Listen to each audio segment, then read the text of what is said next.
ವಿವಿಧತೆಯ ವೈಭವ ಇದು. ವಿವಿಧತೆಯಲ್ಲಿ ಏಕತೆಯನ್ನು ಕಾಣಬೇಕಾಗಿದ್ರೆ ಇದೇ ದೇಶಕ್ಕೆ ಬರಬೇಕು. ಈ ದೇಶದಲ್ಲಿ ಸುಮಾರು 5-6 ಧರ್ಮಗಳು ಒತ್ತಟ್ಟಿ ನೆಲೆಸ್ತಾ ಇವೆ. ಪಕ್ಕದ ದೇಶಗಳನ್ನು ನೋಡಿದ್ರೆ ಒಂದೇ ಧರ್ಮ ಇರುತ್ತೆ, ಹಗಲು ರಾತ್ರಿ ಹೊಡೆದಾಡ್ಸಾಯ್ತಾರೆ. ಅಫ್ಘಾನಿಸ್ತಾನದಲ್ಲಿ ಒಂದೇ ಜಾತಿಯ ಜನ, ಒಂದೇ ಧರ್ಮದವರು ಇದ್ದಾರೆ. ಪಾಕಿಸ್ತಾನದಲ್ಲಿ ಒಂದೇ ಧರ್ಮದವರು ಇದ್ದಾರೆ. ಬಾಂಗ್ಲಾದೇಶದಲ್ಲಿ ಒಂದೇ ಧರ್ಮದವರು ಇದ್ದಾರೆ. ಹಗಲು ರಾತ್ರಿ ಹೊಡೆದಾಡ್ತಾರೆ. ಭಾರತದಲ್ಲಿ 5-6 ಧರ್ಮಗಳಿದ್ದರೂ ಸಹಿತ ಹೊಡೆದಾಟ ಇಲ್ಲ, ಹೊಡೆದಾಟ ಸುಮ್ಮನೆ ನಗಣ್ಯವಾದ. ಇದು ಸಂಸ್ಕಾರ ಸಂಪನ್ನವಾದಂತ ರಾಷ್ಟ್ರ. ಇಲ್ಲಿಯ ಜನರಿಗೆ ಹುಟ್ಟಿದ ಆರೋಗ್ಯದಿಂದ ಅಂತ್ಯೇಷ್ಟಿಯವರೆಗೆ ಸಂಸ್ಕಾರಗಳನ್ನು ಮಾಡ್ತಾನೆ ಹೋಗ್ತಾರೆ. ಆದ್ದರಿಂದ ಈ ದೇಶವನ್ನು ಸಂಸ್ಕೃತಿ ಸಂಪನ್ನ ದೇಶ ಅಂತ ಕರೀತಾರೆ. ಇಷ್ಟೇ ಅಲ್ಲ, ಅಗ್ರಿಕಲ್ಚರ್ ಅಂತ ಏನ್ ಕರಿತೀವಿ, ಅಗ್ರಿ ಅಂದ್ರೆ ಕೃಷಿ, ಕಲ್ಚರ್ ಅಂದ್ರೆ ಸಂಸ್ಕೃತಿ. ಅಗ್ರಿಕಲ್ಚರ್ ಅಂದ್ರೆ ನಮ್ಮ ಕೃಷಿಕ ಕೃಷಿ ಸಂಸ್ಕೃತಿ ಸಂಪನ್ನನಾದಂಥ ವ್ಯಕ್ತಿ. ಈತ ಸುಮ್ಮನೆ ಹೋಗಿ ಏನೋ ಚೆಲ್ಲಿ ಏನೇ ಬೆಳ್ಕೊಂಡು ಬರ್ತಾನ ಅಂತ ಹಾಗಿಲ್ಲ. ಕೃಷಿಯಲ್ಲಿಯೂ ಸಹಿತ ನಮ್ಮ ದೇಶದಲ್ಲಿ ಸಂಸ್ಕಾರ ಇದೆ. ಅದು ಮೆಲ್ಲಗೆ ಕ್ಷೀಣ ಆಗ್ತಾ ಬಂತೇನೋ ಅಂತ ಇವತ್ತು ಅನಿಸ್ತಾ ಇದೆ. ಕೃಷಿಕ ತನ್ನ ಸಂಸ್ಕಾರಗಳನ್ನು ಮರೆತದ್ದರ ಪರಿಣಾಮವಾಗಿ ಯಾವ ಪೃಥ್ವಿಯನ್ನ ತನ್ನ ತಾಯಿ ಅಂತ ಭಾವಿಸಿದ್ನೋ ಆತ ಇವತ್ತು ನಿರ್ದಯನಾಗಿ ಅವಳಿಗೆ ವಿಷ ಉಣಿಸುವಂತ ಪರಿಸ್ಥಿತಿಗೆ ಬಂದ್ಬಿಟ್ಟಿದ್ದ. ದೇವಿ ಎಂದು ಭಾವಿಸಿದ್ದನೋ ಆ ನೀರನ್ನು ಇವತ್ತು ಚರಂಡಿಯನ್ನಾಗಿ ಪರಿವರ್ತಿಸುವಂತ ಸಾಗ್ತಾ ಇದ್ದಾನೆ. ಇದು ಒಳ್ಳೆ ಬೆಳವಣಿಗೆ ಅಲ್ಲ ದೇಶಕ್ಕಾಗಿ, ಸಮಾಜಕ್ಕೆ. ಯಾವ ನೀರು ಅಗ್ನಿಗಳನ್ನ ಊರ್ಜಿ ದೇವರಂತ ಭಾವಿಸಿದ್ನೋ ಅವುಗಳನ್ನ ಕೇವಲ ಆಜೀವಿಕೆಯ ಸಾಧನಗಳನ್ನಾಗಿ ಮಾಡಿಕೊಂಡು ಅವುಗಳನ್ನ ರಾಸಗೊಳಿಸುತ್ತಿದ್ದಾನೆ, ಅವುಗಳನ್ನ ಹಾಳುಗೆಡುತ್ತಾ ಇದ್ದಾನೆ. ಇದು ಬಹುತೇಕ ರೈತ ತನ್ನ ಕೃಷಿ ಸಂಸ್ಕೃತಿಯ ಸಂಸ್ಕಾರಗಳನ್ನ ಮರೆತದ್ದರ ಪರಿಣಾಮ ಆಗಿರ್ಬೋದು ಅಂತ ಅನಿಸ್ತಿತ್ತು. ಹಿಂಗಿತ್ತ ಹೊರತು ಹಿಂಗೆ ಯಾವಾಗೂ ಇರಲಿಲ್ಲ. ಆದ್ರೆ ಇತ್ತೀಚಿನ ವರ್ಷಗಳಲ್ಲಿ, ಸುಮಾರು ವರ್ಷಗಳಲ್ಲಿ ಬಂದಂತ ನಮ್ಮ ಸರ್ಕಾರಗಳು ಮೆಲ್ಲಗೆ ರೈತರನ್ನು ಭಿಕ್ಷುಕರನ್ನಾಗಿ ಮಾಡಿಬಿಟ್ರೇನೋ ಅಂತ ಅನಿಸ್ತಾ ಇದೆ. ಕೊಡುವಂತ ಸಾಮರ್ಥ್ಯವುಳ್ಳಂತ ಮನುಷ್ಯನನ್ನ ಭಿಕ್ಷುಕರನ್ನಾಗಿ ಮಾಡಿ ನಿಲ್ಲಿಸ್ಬಿಟ್ರಲ್ಪ ಅನ್ನಿಸ್ ಒಂದು ತಾಪ ಎಲ್ಲರನ್ನೂ ಕಾಡ್ತಾ ಇದೆ. ಚನ್ವೀರ್ ದೇವ್ರ ಪಟ್ಟಾಧಿಕಾರ ಆಯ್ತಂದ್ರ ಆ ಮಾಡ್ಕೊಂಡು ಬಂದದ್ರಾಗ ಮತ್ತೊಂದಿಷ್ಟು ನಂದು ಇರ್ಲಿ ಮಠಕ್ಕೆ, ಈ ಧರ್ಮ ಕಾರ್ಯಕ್ಕೆ ಇರ್ಲಿ, ಈ ಸಮಾಜ ಕಾರ್ಯಕ್ಕೆ ಇರ್ಲಿ ಅಂತ ಕೊಡುವವರು ಸಂಸ್ಕೃತಿ ನಮ್ದು. ಆ ಕೊಡುವವರು ಸಂಸ್ಕೃತಿಯನ್ನ ಹಾಳುಗೆಡಿವಿ ನಾವು ಇವತ್ತ ಬೇಡುವವರ ಸಂಸ್ಕೃತಿಯನ್ನಾಗಿ ಪರಿವರ್ತನೆ. ನಮ್ಮ ಜನರಿಗೇನು ಕಡಿಮೆ ಐತಂತಿಲ್ಲ. ಕಡಿಮೆ ಇದ್ದಾಗ ಎಂದು ಕೇಳಲಾರ ಜನ ಇವತ್ತು ಮನೆ ತುಂಬಿದ್ರು ಸಹಿತ ಹೋಗಿ ಸಾಲು ಹೆಚ್ಚಿ ನಿಲ್ತಾರಲ್ಲ. ಇದನ್ನ ನೋಡಿದ್ರು ಮನಸ್ಸಿಗೆ ಬಹಳ ಕೆಟ್ಟ. ಯಾವಾಗ ಮನ್ಯಾಗ ಇರ್ಲಿಲ್ಲ ಅವಾಗ ಎಂದು ಸಾಲಿನಾಗ ಹೋಗಿ ನಿಂತಿರ್ಲಿಲ್ಲ. ಇವತ್ತು ಮನೆಯೊಳಗೆ ಸಾಕಷ್ಟು ಐತಿ. ಈ ದೇಶದಾಗ ಯಾರು ಉಪವಾಸ ಮಲಗುವಂತ ಸ್ಥಿತಿ ಇಲ್ಲ ಇವತ್ತು. ಆದ್ರೂ ಸಹಿತ ದೊಡ್ಡವರು ಸಹಿತ ಹೋಗಿ ಕೈ ಚಾಚ್ಕೊಂಡು ಸಾಲಿಗೆ ನಿಂತಿರುವುದನ್ನು ನೋಡಿದ್ರ ಯಾಕೆ ನಮ್ಮ ಸಂಸ್ಕೃತಿ ಇಷ್ಟು ಕೆಳಗೆ ಹೋಗ್ತಾ ಇದೆ ಅಂತ ಒಂದೊಂದ್ಸಾರಿ ಮನಸ್ಸಿಗೆ. ತನ್ನ ಮನೆ ಮತ್ತು ತನ್ನ ಭೂಮಿಯನ್ನ ಕೇಂದ್ರವಾಗಿಟ್ಟುಕೊಂಡು ಕೃಷಿಯನ್ನು ಮಾಡಬೇಕಾಗಿತ್ತು. ಆದ್ರೆ ಇವತ್ತಿನ ದಿವಸ ರೈತನ ಕೃಷಿ ಅಥವಾ ಅವನ ಕೃಷಿಗೆ ಅವನ ಭೂಮಿ ಮತ್ತು ಅವನ ಮನೆ ಕೇಂದ್ರ ಸ್ಥಾನದಲ್ಲಿ ಇಲ್ಲ. ಯಾರು ಕೇಂದ್ರ ಸ್ಥಾನದಲ್ಲಿದ್ದಾರ? ಸಂತೆ ಕೇಂದ್ರ ಸ್ಥಾನದಲ್ಲಿದೆ. ರೈತನಿಗೆ ಬೇಕಾಗುವಂತಹ 3-4 ವಸ್ತುಗಳು.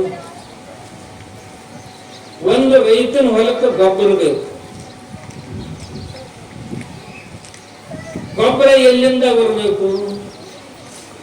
ರೈತನ ಮನೆಯೊಳಗಿಂದ ಹೋಗ್ಬೇಕಾಗಿತ್ತ ತಯಾರಾಗಿ, ಅದು ಸರ್ದು ಹೋತ್ ಬಗ್ಗೆ. ಈಗ ಅಂಗಡಿಗೆ ಹೋಗಿ ಅಂಗಡಿ ಅಂತಂದ ಹೊರಗೆ ಹಾಕಾವ ಅಂದ್ರ ಬಜಾರ್ ಕೇಂದ್ರಿತವಾದಂತ ಕೃಷಿ. ಬೀಜಗಳನ್ನ ತಾನೇ ತಯಾರು ಮಾಡಿ ಇಡ್ತಿದ್ದ, ಇಟ್ಟು ಅವುಗಳನ್ನು ಬಿತ್ಕೋತಿದ್ದ. ಆದ್ರೆ ಇವತ್ತಿನ ದಿವಸ ಬಜಾರ್ದೊಳಗಿಂದ ಬಿತ್ತು ದಿವಸನ ಹೋಗಿ ಮುಂಜಾನೆ ತಗೊಂಡು ಬರ್ತಾನೆ.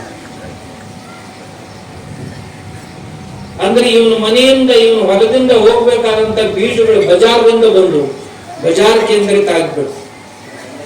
ಇವನ ಬೆಳೆಗಳಿಗೆ ಬೇಕಾಗುವಂತ ಔಷಧಗಳು ಅಂತ ಏನಿದ್ದು ಅವು ಕೃಷಿಕನ ಹೊಲದಲ್ಲಿ ಕೃಷಿಕನ ಮನೆಯಲ್ಲಿ ತಯಾರಾಗ್ತಿದ್ದು.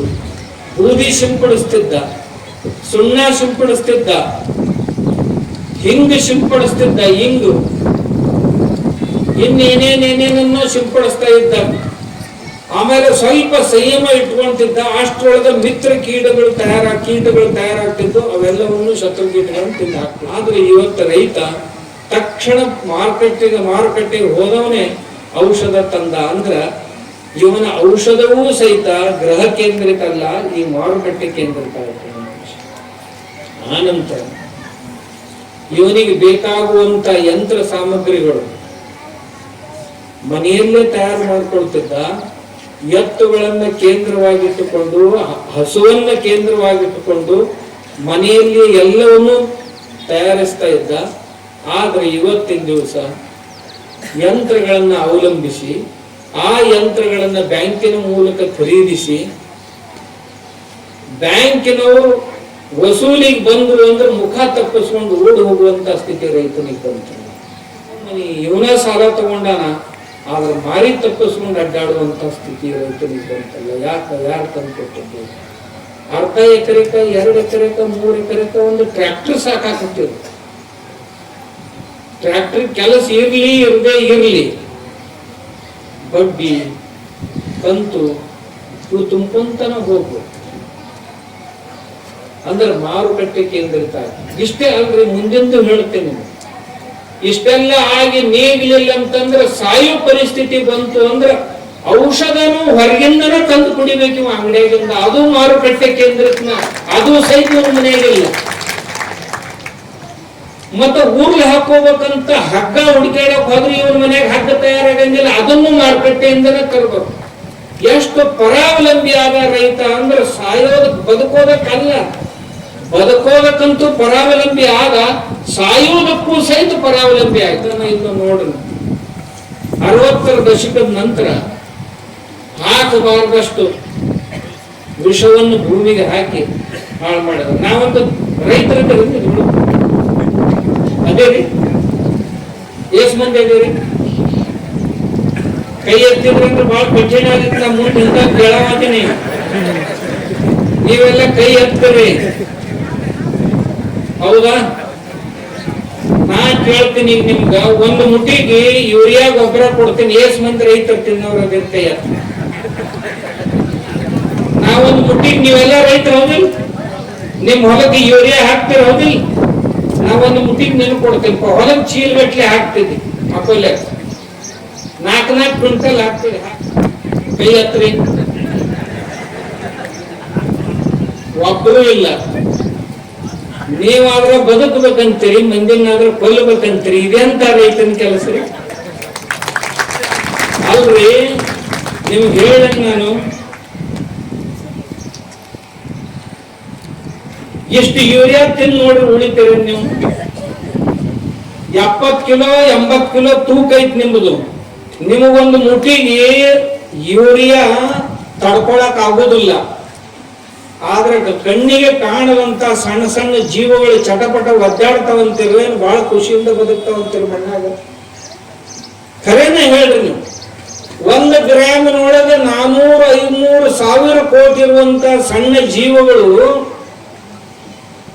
ಯಾವ ಮನುಷ್ಯ 70 ಕಿಲೋ ಇದ್ದಾವ ಒಂದು ಮುಟ್ಟಿಗೆ ಕಪ್ಸಂಗಿಲ್ಲ ಅಂದ್ರ ಈ ಸಣ್ಣ ಜೀವಕ್ಕ ಹೆಂಗ ಹಾಕಿರ್ಬೇಕು? ನೀವು ಲೆಕ್ಕ ಹಾಕ್ರಿ ನೋಡು. ನೀವು ಖರೆ ಮನುಷ್ಯರಾಗಿದ್ರೆ ಮತ್ತ ರೈತರಾಗಿದ್ರಿ ಅಂದ್ರ ಒಂದು ಗ್ಲಾಸ್ ನೀರು ತಗೋರಿ, 1 4 ಎರೆಹುಳ ಅದ್ರಾಗ ಹಾಕ್ರಿ. ಎರೆಹುಳ ಅಂದ್ರೆ ಗೊತ್ತದ? ಒಂದು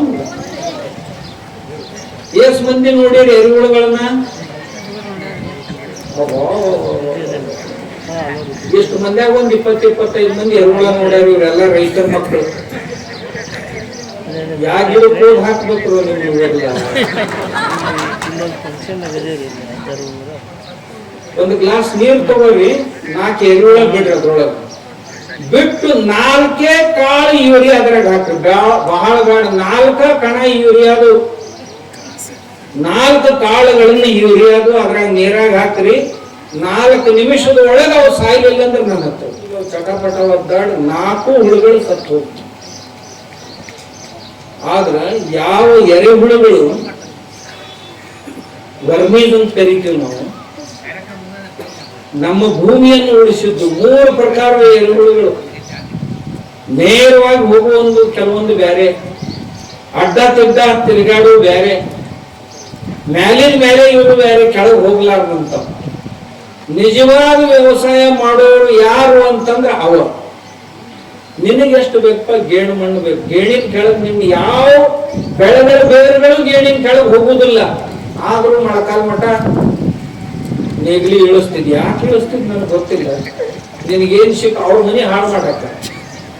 ಯಾರು ತಮ್ಮ ವಸಾಹತುಗಳನ್ನ ಕೆಳಗೆ ಕಟ್ಕೊಂಡಾರಲ್ಲ ಭೂಮಿ ಒಳಗ, ಬಹಳ ಗಟ್ಟಿಮುಟ್ಟು ಮನೆ ಕಟ್ಕೊಂಡಿರ್ತಾವು. ಉದ್ದ ಅಡ್ಡ ಛೇದ ಮಾಡಿ ಅದ್ರೊಳಗ ನೀರು ಗಾಳಿ ಎಲ್ಲವನ್ನೂ ತಗೊಂಡು ಕೆಳಗೆ ಹೋಗ್ತಾವ. ಹೋಗಿ ಒಳಗಿರುವಂತ ಜೀವಾಣುಗಳಿಗೆ ಆಹಾರ, ನೀರು, ಗಾಳಿ ಎಲ್ಲ ಸಿಗುವಂಗ ವ್ಯವಸ್ಥೆ ಮಾಡ್ತಿರ್ತಾವು. ಏನು ಕೆಲಸ ಇಲ್ಪ. ನಿನಗೊಂದು ಗೇಣಿನ ಕೆಳಗೆ ಏನು ಕೆಲಸ ಇಲ್ಲ. ಆದ್ರೂ ಮೊಳಕಾಲ್ ಮಠ ಹಡ್ಡಿ ಅವಕರ ಮನೆಗಳನ್ನೆಲ್ಲ ನೇಗಲ ಹೊಡೆದು ಉದ್ಯೋಸ್ತ ಮಾಡಿ ಬಾಳ ಚಲೋ ಆತ್ರಿ ಹೊಲ ಅಂತ ಬಂದು ಮಲ್ಕೋತಿಯಲ್ಲ ನೀನು.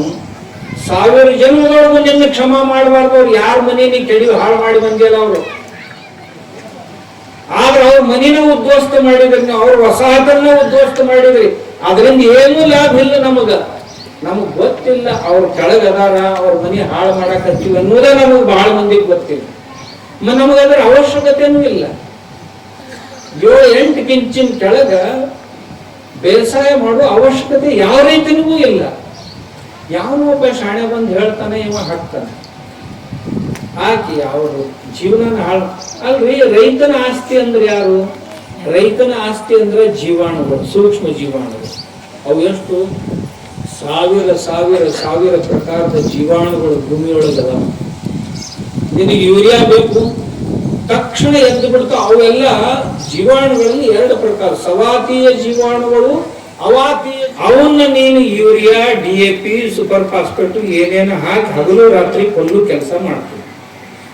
ಅವು ಏನು ಸಾಯ್ತಾವಲ್ಲ, ಆ ಸತ್ತುದರ ಪಾರ್ಥಿವ ಕಳೆಬರ ಅಂತ ಏನಿರ್ತ ಅದು ನಮ್ಮ ಬೆಳೆಯ ಆಹಾರ. ನಾವು ಕೊಟ್ಟ ಗೊಬ್ಬರ ಆಹಾರ ಅಲ್ಲ. ಗೊಬ್ಬರ ಹಾಕಿ ಕೊಂದಾಗ ಜೀವಾಣುಗಳೇನು ಸಾಯ್ತಾವಲ್ಲ, ಸತ್ತ ನಂತರ ಅವುಗಳ ಪಾರ್ಥಿವ ನಮ್ಮ ಬೆಳೆಗಳಿಗೆ ಆಹಾರ. ಮತ್ ಚಲೋನ ಆತಲ್ರಿ ಅಂತ ನೀವು ಅನ್ಬಹುದು. ಹೌದು, ಸಾಯಬಾರ್ದು ಕಾಲಕ್ಕೆ ಸತ್ತು ಅಂದ್ರೆ ಮುಂದೆ ಹೊಸದವರನ್ನು ಹುಟ್ಟಿಸೋರು ಯಾರು? ಹೊಸ ಜೀವಾಣುಗಳ ಸೃಷ್ಟಿ ಮಾಡೋರು ಯಾರು? ಅವಕ್ಕೆ ನೈಸರ್ಗಿಕ ಮೃತ್ಯು ಬಂದು ಸಾಯಬೇಕು. ಆ ಪಾರ್ಥಿವ ಇವುಗಳಿಗೆ ಆಹಾರ ಆಗ್ಬೇಕು ಬೆಳೆಗಳಿಗೆ. ಅವುಗಳಲ್ಲಿ ಒಂದು ದೊಡ್ಡ ಶಕ್ತಿ ಐತಿ, ಸಾಮರ್ಥ್ಯ. ಅವು ನಿಮ್ಮಂಗ ಮಾತಾಡಂಗಿಲ್ಲ. ಆದ್ರೆ ದೇವರು ಅವಕ್ಕೂ ಬುದ್ಧಿ ಕೊಟ್ಟಾನ. ಮನುಷ್ಯ ತನ್ನ ಬಿಟ್ಟರು ಉಳಿದವ್ರೆಲ್ಲರೂ ಬುದ್ಧಿ ಇದ್ದವ್ರು ಅಂತ ತಿಳ್ಕೊಂಡಾನ. ಹಂಗೇನಿಲ್ಲ. ಕಾಡಿನೊಳಗೆ ಆನೆಗಳು ಬದುಕ್ತಾವು, ಗಂಡು ಹೆಣ್ಣು ಗುಂಪಾಗಿ ಬದುಕ್ತಾವು. ಮತ್ತೊಂದು ಪ್ರಾಣಿ ಯಾವರ ಬಂದು ಅಂತಂದ್ರ ಅವೆಲ್ಲವೂ ಕೂಡಿ ಎದುರಿಸಿ ಅವುಗಳನ್ನ ದೂರ ಓಡಿಸ್ತಾವ, ಬದುಕೋ ಪ್ರಯತ್ನ. ಅಷ್ಟು ಬುದ್ಧಿ ದೇವರು ಅವ್ರು ಕೊಟ್ಟಾನ. ಕುದುರೆಗಳಂತಿರ್ತಾವ, ಅವಕ್ಕೆ ದೇವರ ಸಾಮರ್ಥ್ಯ ಕೊಟ್ಟದ್ದು ಹಿಂಗಾಲ. ಎಂತ ಹುಲಿ ಸಿಂಹ ಬಂದ್ರು ಕಾಲೇ ಜಾಡಿಸಿ ಒದ್ದು ಹಲ್ಲು ಮೂರ್ತಾವ್ ಬದುಕ್ತಾವ. ಅಡಿವಾಗಿ ತಕ್ಷಣ ಗಂಧಕ ಕಳ್ಸಕ್ ಶುರು. ಮತ್ತೊಂದು ಕಾಪರ್ ಕಡಿಮೆ ಆಗೈತಿ, ತಾಮ್ರ ಕಡಿಮೆ ಆಗೈತಿ ಅಂತ ಹೇಳಿದ್ರೆ ತಾಮ್ರ ತಯಾರಿಸುವಂತ ಅವಾತೀಯ ಜೀವಾಣುಗಳು ಎಚ್ಚರಗೊಂಡು ತಕ್ಷಣ ಅದನ್ನ ಕಳ್ಸಕ್ ಶುರು ಮಾಡ್ತಾವ. ಸಿಲಿಕಾ ಕಡಿಮೆ ಆಗೈತಿ ಅಂತಂದ್ರೆ ಸಿಲಿಕಾ ಕಳ್ಸಕ್ ಶುರು ಮಾಡ್ತಾವ. ನೀವೇನಂತೀರ ಅದನ್ನ ಕೊಡುವ ಸಾಮರ್ಥ್ಯ ಮಣ್ಣೊಳಗೈತಿ. ಆದ್ರೆ ಆ ಮಣ್ಣನ್ನ ರೈತ ಎಲ್ಲ ಹಾಳು ಮಾಡ್ತಾನೆ. ನಮ್ಗೆ ಏನ್ ಹೇಳ್ಬೇಕಾಗಿತ್ತು ಅಂದ್ರೆ ನಮ್ಮ ರೈತರು ತಮಗೆ ಬೇಕಾದ ಮಣ್ಣನ್ನ ಹಾಳು ಮಾಡ್ಕೊಂಡು ಮಣ್ಣನ್ನ ಸಮೃದ್ಧಗೊಳಿಸಿ ರೈತನಿಗೆ ಇಚ್ಛೆ ಐತಿ ಏನಂತ, ನಾ ಶ್ರೀಮಂತ ಆಗ್ಬೇಕು, ನಾನು ಸ್ವಾವಲಂಬಿ ಆಗ್ಬೇಕು, ಸ್ವಾಭಿಮಾನಿ ಆಗ್ಬೇಕು ಮತ್ತು ಸಮೃದ್ಧ ಆಗ್ಬೇಕು ಅಂತ ರೈತನ ಇಚ್ಛಾ ಇತ್ತು. ಬರೀ ಇಚ್ಛಾ ಇತ್ತು ಮಾತ್ರಕ್ಕೆ ಯಾವ ಕೆಲಸನೂ ಆಗೋದಿಲ್ಲ. ನೀವು ಅಂದ್ರಪ್ಪ ಈಗ ನನಗೆ ಮುಖ್ಯಮಂತ್ರಿ ಆಗ್ಬೇಕಂತೇಳಿ ಹೋಗಿ ಚಾದರ್ ತಗೊಂಡು ಶಟದ್ ಮುಕ್ಕೊಂಡ್ರೆ, ಕಾಲ್ ಜಟಿಗೆ ಕೊಟ್ಟು ಮುಕ್ಕೊಂಡ್ರೆ ಅಂದ್ರೆ ಆಗ್ತೇವೆ ಮುಖ್ಯಮಂತ್ರಿ. ನಾ ಕಲೆಕ್ಟರ್ ಆಗ್ಬೇಕಂತೇನೆ, IAS ಪಾಸ್ ಆಗ್ಬೇಕಂತೇನೆ ಅಂತ ಹೋಗಿ ಚಾದರ್ ಹಚ್ಕೊಂಡು ಮುಕ್ಕೊಂಡ್ರೆ ಆಗ್ತೈತೆ. ಇಚ್ಛಾರ ನಿನ್ನ ಕಲೆಕ್ಟರ್ ಆಗೋದೈತಿ, ಊಟ ನಿದ್ದೆ ಬಿಟ್ರೆ ಏನು ಮಾಡಬಾರ್ದಂತೀವಿ, ಏನ್ರ ಸಾಧ್ಯ ಆಕೈತೆ? ಇವ ಸ್ವಾಭಿಮಾನಿ ಆಗ್ಬೇಕು, ನಾವು ಸ್ವಾವಲಂಬಿ ಆಗ್ಬೇಕು, ನಾವು ಸಮೃದ್ಧ ಆಗ್ಬೇಕು, ನಾನು ಪರಾವಲಂಬಿ ಆಗ್ಬಾರ್ದು ಅಂತ ಇಚ್ಛಾ ಐತಿ ಇವಾಗ. ಆದ್ರೆ ದಿವಸ ಎಲ್ಲ ಕೃತಿ ಅಂತವು ಅಂದ್ರೆ ಇದ್ರ ವಿರುದ್ಧ ಕೃತಿಗಳನ್ನು ಮಾಡಿ ಭಿಕ್ಷುಕರು ಸಾಲಿನೊಳಗೆ ಹೋಗಿ ನಿಲ್ಲುವಂತ ಕೆಲಸ ಮಾಡಬೇಕು. ಅದಕ್ಕೆ ಒಕ್ಕಲಿಗೆ ಎಚ್ಚೆತ್ಕೋಬೇಕಿಲ್ಲ. ಮುಂದೆ ಯಾವ ಶ್ರೀಮಂತ ಒಕ್ಕಲಿಗೆ ಅಂದ್ರೆ ಯಾವ ಒಕ್ಕಲಿಗೆ ಬಂದಾಗ ಕ್ರಿಮಿಕೀಟಗಳ ಸಂಖ್ಯೆ ಸಮೃದ್ಧವಾಗೈತಿ. ಮಿತ್ರ ಕ್ರಿಮಿಕೀಟ, ನಮ್ಮ ಬೆಳೆಗಳ ಮಿತ್ರ ಕ್ರಿಮಿಕೀಟಗಳ ಸಂಖ್ಯೆ ಬಹಳ ದೊಡ್ಡ ಪ್ರಮಾಣದಲ್ಲಿ ಇತ್ತು ಅಂದ್ರ ಅವ ಶ್ರೀಮಂತ ಒಕ್ಕಲಿಗೆ ಅಂತ ತಿಳ್ಕೋಬಹುದು. ಒಕ್ಕಲಿಗೆ ಬಂಧು ಬಳಗದವ್ರು ಯಾರಂದ್ರೆ ಈ ಊರಾನು ಎರಡು ಕಾಲನು ಯಾವ ಬಂಧು ಬಳಗ ಅಲ್ಲ. ಕೃಷಿಕನ ಬಂಧು ಬಳಗ ಯಾರು ಅಂತಂದ್ರೆ, ಕೃಷಿಕನ ಬಂಧು ಬಳಗ ಅಂದ್ರೆ ಜೀವಾಣುಗಳು, ಕೀಟಕಗಳು, ಜಾನುವಾರುಗಳು, ಇವು ಒಕ್ಕಲಿಗೆ ಬೀಜಗಳು, ಇವು ಒಕ್ಕಲಿಗೆ ಬಂದು ಪ್ರಕಾರ ಅಲ್ಲೇ ತನವ ಬೆಟ್ಟುಬಿಟ್ಟಿರ್ತಾರೆ. ಈಗ ಇವ್ನು ಬಂದು ಬೆಳೆದವ್ರು ಎಲ್ಲ ದಿನ ಸಾಯಕತ್ತಾರೆ, ಇಮೇಜ್ ದಿವಸ ಬದುಕವ. ಯಾರು ಹೊಲದಾಗ ಇರಿಲಿ ಚಲೋ ಅದಾವ ಅವ ದೊಡ್ಡ ಒಕ್ಕಲಿಗೆ. ಯಾವನ್ ಹೊಲದಾಗ ಎರೆಹುಳುಗಳು ಸಾಕಷ್ಟು ಅದಾವ, ಯಾವನ ಹೊಲದಾಗ ಗೆದ್ದಲ ಹುಳುಗಳು ಸಾಕಷ್ಟು ಅದಾವ, ಯಾರ ಹೊಲದಾಗ ಹುಚ್ಚು ಹೆಚ್ಚು ಬೆಳೆದಿದ್ದು ಅಂತಂದ್ರ ಅವ ಚಲೋ ರೈತ ಅಂತ ತಿಳ್ಕೋಬೇಕು. ನಿನ್ ಹೊಲದಾಗ ಮಣ್ಣು ಎಷ್ಟು ಚಲೋ ಐತಂದ್ರ ಹುತ್ತು ಬೆಳಕತ್ತಿತ್ತು ಅಂತಂದ್ರೆ ನೀ ತಿಳ್ಕೊಂಡು ನಿನ್ ಹೊಲ ಬಹಳ ಚಲೋ ಆಗಕತ್ತೈತಿ. ಇನ್ನು ಚಲೋ ಮಣ್ಣಿದ್ದು ಅದನ್ನ ಬಳಸ್ಕೊಳಕ್ ಬರ್ಲಿಲ್ಲ ಅಂದ್ರೆ ನೀ ಮೂರ್ಖ ರೈತ ಅಂತ ತಿಳ್ಕೊ. ಮೇಲೆ ಮೇಲೆ ಮೇಲೆ ಮೇಲೆ ಜೇಡರ್ ಒಲೆ ಹೆಚ್ಚು ಕಟ್ತಿದ್ದು ಅಂದ್ರೆ ತಿಳ್ಕೊ, ನಿನ್ನ ಹೊಲದಾಗ ಮಿತ್ರ ಕೀಟಗಳು ಹೆಚ್ಚಾಗತ್ತವು ಅಂತ ತಿಳ್ಕೊ. ಯಾರ ಹೊಲದಾಗ ಕಸ ಕಡ್ಡಿ ಹೊಲದಾಗ ಕೊಳಿತಿತ್ತು ಅಂದ್ರೆ ತಿಳ್ಕೊ ಒಳ್ಳೆ ರೈತ ಅಂತ. ಯಾವ ಎಲ್ಲ ಒಳೆ ಮಾಡಿ ಬೆಂಕಿ ಹಚ್ತಾನಲ್ಲ ಅಂತ ದುಷ್ಟನ ಜಗತ್ನಾಗ ಮತ್ತೊಬ್ಬಿಲ್ಲ ಅಂತ ತಿಳ್ಕೊ. ಅದು ಮುಳ್ಳು ಐತ್ರಿ, ಇದು ಕಸ ಐತ್ರಿ, ಇದು ಕಡ್ಡಿ ಐತಿ ಅಂತ ತಿಳ್ಕೊಂಡು ಎಲ್ಲ ಒಳೆ ಮಾಡಿ ಬೆಂಕಿ ಹಚ್ಚು ಮನಿಗೂ ಬೆಂಕಿ ಹಚ್ಚಲ್ಲ, ಮತ್ತೇನೈತಿ ಅಷ್ಟ ಉಳ್ದೈತಿ ನಿಂದಿ. ಒಕ್ಕಲಿಗೆ ಅಂದ್ರೆ ಯಾರು ಎಲ್ಲಾನು ಕೊಳಿಸಿ ಕಳಿಸಿ ಗೊಬ್ಬರ ಮಾಡ್ಕೊಳ್ಳೋ ಒಕ್ಕಲಿಗೆ ರೀ. ಕಂಡದಕ್ಕೆಲ್ಲ ಬೆಂಕಿ ಹಚ್ಚ, ಕಂಡದಕ್ಕೆಲ್ಲ ಬೆಂಕಿ ಹಚ್ಚ. ಗಿಡದ ಕೆಳಗೆ ತಪ್ಪಲ್ ಬಿದ್ದಿರ್ತೈತಿ, ಅದನ್ನು ತಡ್ಕೊಳಕ್ ಆಗುದು. ಇವಾಗೇನದು ಕಾಲಾಗ ನಟ್ಟಿಲ್ಲ, ಕೈಯಾಗ ನಟ್ಟಿಲ್ಲ, ನೋಡಿದ್ನೆಲ್ಲ ತಪ್ಪಲನ್ನ ಬಾಳ ಬಿದ್ದೈತಿ. ಹಚ್ಚ ಬೆಂಕಿ ಅಂದದ, ಬೆಂಕಿ ಹಚ್ಚಿದ ತೆಳಗ್ ತಪ್ಪಲು ಸುಟ್ಟು ಗಿಡನು ಸುಟ್ಟು. ಎಂತ ಒಕ್ಕಲಿಗೆ